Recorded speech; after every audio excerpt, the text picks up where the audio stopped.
लखनऊ अग्निकांड के बाद प्रदेश भर में अवैध बेसमेंट्स और कोचिंग सेंटर्स के खिलाफ अभियान चलाया जा रहा है, जिसके चलते कानपुर में जो कल वाकया हुआ उस पर शासन की कार्यशैली पर बड़े सवाल खड़े हो रहे हैं।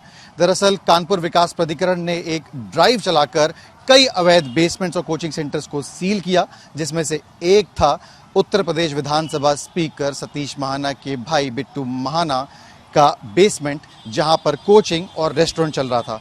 शाम होते होते स्थिति ऐसी बनी कि विकास प्राधिकरण को अपनी कार्रवाई से पीछे हटना पड़ा और बैकफुट पे आना पड़ा। शाम होते होते जो सीलिंग की कार्रवाई थी वो मात्र सिर्फ नोटिस देने तक ही सीमित रह गई और हालत ऐसी थी कि प्राधिकरण को अपने बयान से पलटना पड़ा। इस वक्त मैं मौजूद हूं उसी बिल्डिंग में। ये सामने वही बेसमेंट है जिसे कल कानपुर विकास प्राधिकरण की टीम द्वारा सील किया गया था। यहीं पे पूरा सरकारी अमला आया, कई अधिकारियों ने आकर यहाँ पर विजुअल्स में जो हमारे पास ऑन रिकॉर्ड मौजूद है उसमें कानपुर विकास प्राधिकरण की सील लगाई। यहाँ पर जो आप देखेंगे बड़ा बड़ा ये लिखा भी गया, जो कि एक प्रक्रिया है बिल्डिंग सील करने की, कि प्रवेश निषेध, यहाँ पर प्रवेश जो है वो वर्जित है, यहाँ पर प्रवेश आप नहीं कर सकते हैं। यहाँ पर लिखा गया था कि बिल्डिंग को सील किया गया है, लेकिन शाम को ही इस पूरे जो पेंट को मिटा दिया गया, यहाँ पर जो भी सील लगी थी उसे हटा दिया गया।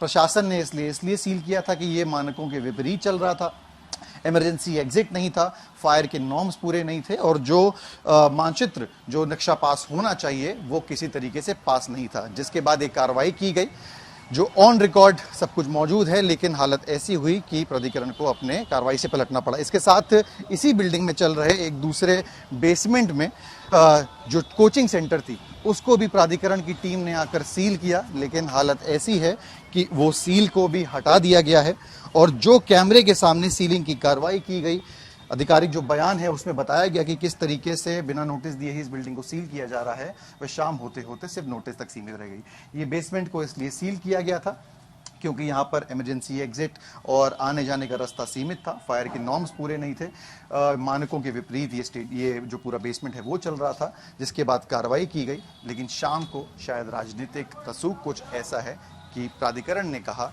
कि उनकी नॉलेज में शायद इस पे नोटिस देने की कार्रवाई की गई थी और सीलिंग की कार्रवाई नहीं दी गई थी। ऐसे में बड़ा सवाल है कि जहां आम आदमी के हित में इस तरीके के अभियान पूरे प्रदेश भर में चलाए जा रहे हैं, वहां कुछ चुनिंदा लोगों को क्यों जीवनदान बोल लें या फिर फेवर बोल लें, वो दिया जा रहा है। वीडियो जर्नलिस्ट शुभम शुक्ला के साथ सिमर चावला, कानपुर, आज तक। जैसे कि मैं सो रहा हूँ तो पिताजी को जगाना है मुझे, तो वो डायरेक्ट उठाने के बजाय, और हिंसा की परंपरा मेरे यहाँ नहीं थी सौभाग्य से, तो वो क्या करते थे कि उस कमरे में आ जाएंगे या बाहर से गुजरेंगे और चौपाई बोलेंगे, प्रात काल उठ के रघुनाथा मात पिता गुरु नावही माता। कभी कभी मैं गुस्से में उठ करके अरे पापा चरण स्पर्श किया और सो गया। मैंने कहा अब मत उठाना।